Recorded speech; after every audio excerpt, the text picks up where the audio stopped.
بسم اللہ الرحمن الرحیم. شروع اللہ کا نام لے کر جو بڑا مہربان نہایت رحم والا ہے. والنازعات غرقا والناشطات نشطا والسابحات سبحا فالسابقات سبقا فالمدبرات أمرا يوم ترجف الراجفة تتبعها الرادفة قلوب يومئذ واجفة أبصارها خاشعة يقولون أئنا لمردودون في الحافرة أإذا كنا عظاما نخرة قالوا تلك إذا كرة خاسرة فإنما هي زجرة واحدة فإذا هم بالساهرة. ان فرشتوں کی قسم جو ڈوب کر کافروں کی جان کھینچ لیتے ہیں اور ان کی جو مومنوں کی جان آسانی سے نکالتے ہیں اور ان کی جو تیرتے ہوئے جاتے ہیں پھر لپک کر آگے بڑھتے ہیں. پھر دنیا کے کاموں کا انتظام کرتے ہیں کہ وہ دن آ کر رہے گا جس دن وہ زلزلہ آئے گا پھر اس کے پیچھے اور زلزلہ آئے گا. اس دن لوگوں کے دل خوف زدہ ہوں گے اور آنکھیں جھکی ہوئی. کافر کہتے ہیں کیا ہم الٹے پاؤں پھر لوٹیں گے؟ بھلا جب ہم کھوکھلی ہڈیاں ہو جائیں گے تو پھر زندہ کیے جائیں گے؟ کہتے ہیں کہ یہ لوٹنا تو سراسر نقصان کا لوٹنا ہوگا. تو بس وہ ایک ڈانٹ ہوگی، اس وقت وہ سب میدان حشر میں آ جمع ہوں گے.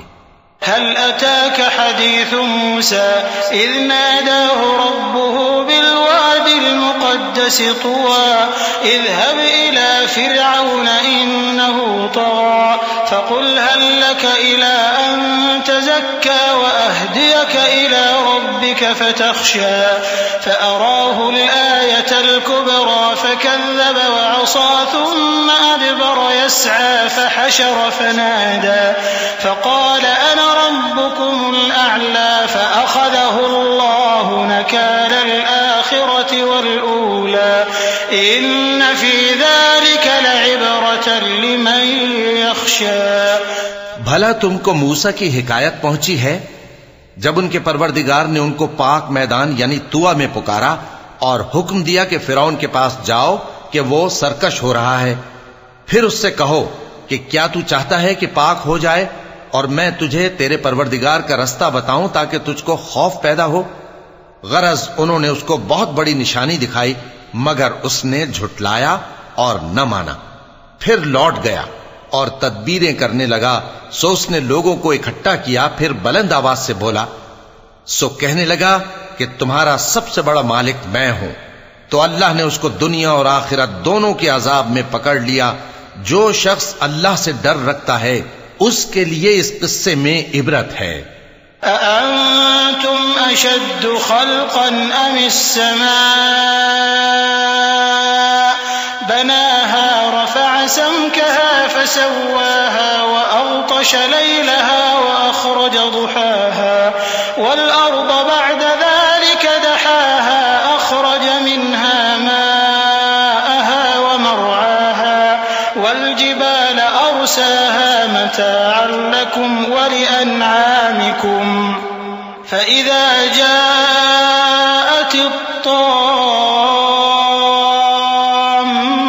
الكبرى يوم يتذكر الإنسان ما سعى وبرزت الجحيم لمن يرى فأما من طغى وآثر الحياة الدنيا فإن الجحيم هي المأوى.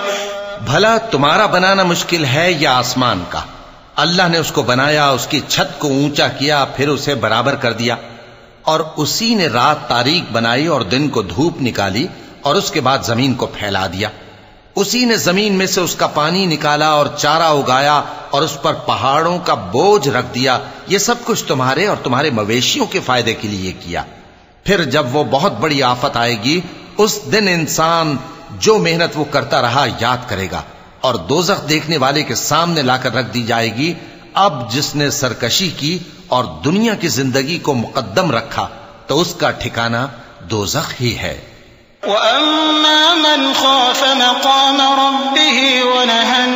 النفس عن الهوى فإن الجنة هي المأوى يسألونك عن الساعة أيان مرساها فيم أنت من ذكراها إلى ربك منتهاها إنما أنت منذر من يخشاها كأنهم يوم يرونها لم يلبثوا إلا عشية أو ضحاها.